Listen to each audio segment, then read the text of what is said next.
Ayan, so good afternoon mga idol.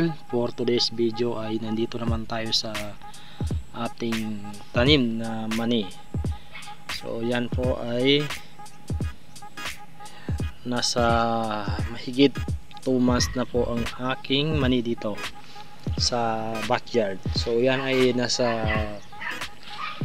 mahigit 300 square meter lamang ito.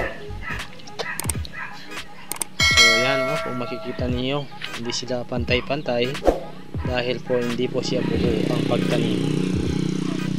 So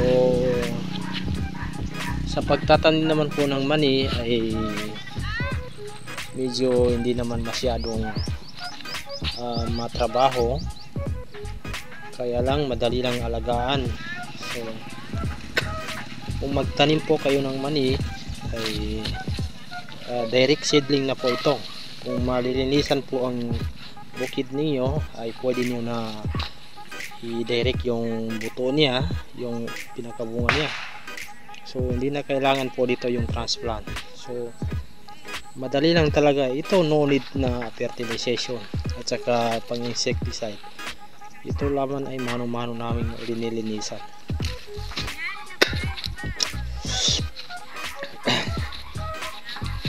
So kung makikita po natin, pag ganito po yung status ng mani ay parang tumutusok na, ganyan po, pa-down na po yung mga sanga niya.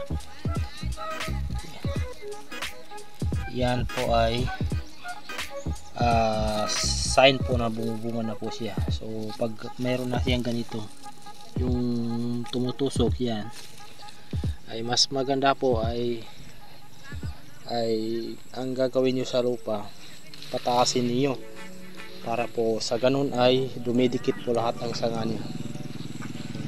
So ito lang naman ay may punggos naman.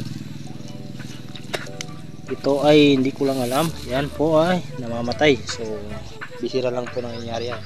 So titignan nyo guys, nandun po yung auntie ko, siya po yung naglilinis. So yan, ito po yung mga maliliit.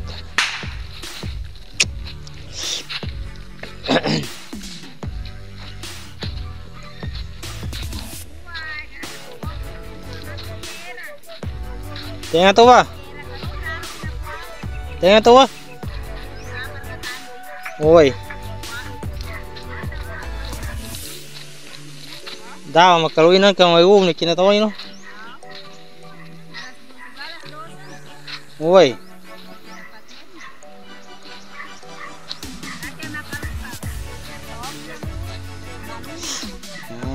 Ganyan po para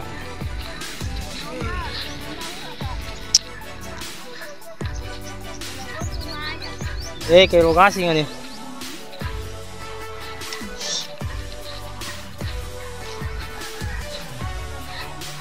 Uy, tama no uy. Sa poste ya. Tama no sa poste ya.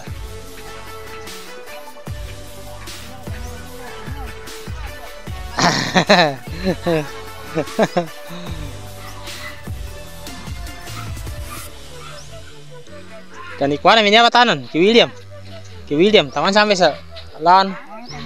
Oi. Ha? Nami kitoy sa weko. Nomor rutin itu sa kasanguna wale ko. Siapa mag? Dia rita katawa.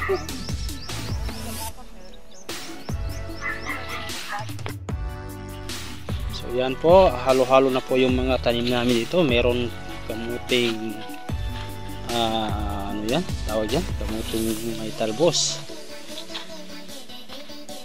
So yan, napakaganda guys. So tignan niyo, napakaangas ng mani ito.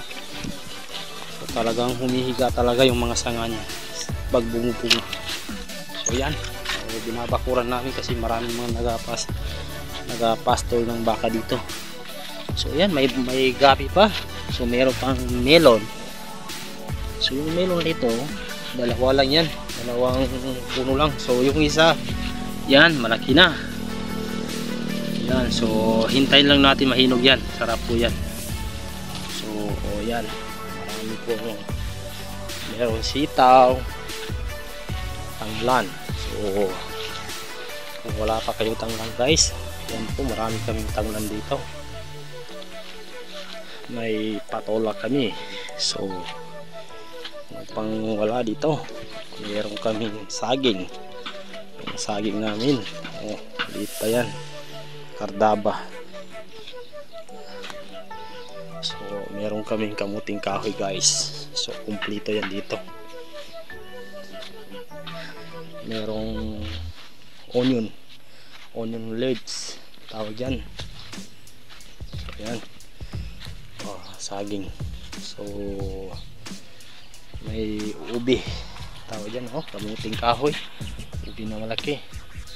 So kagandahan dito guys, pang bakod na ito. Yan, meron tayong mga tanglan, talong. So ito yung laman ng backyard namin guys.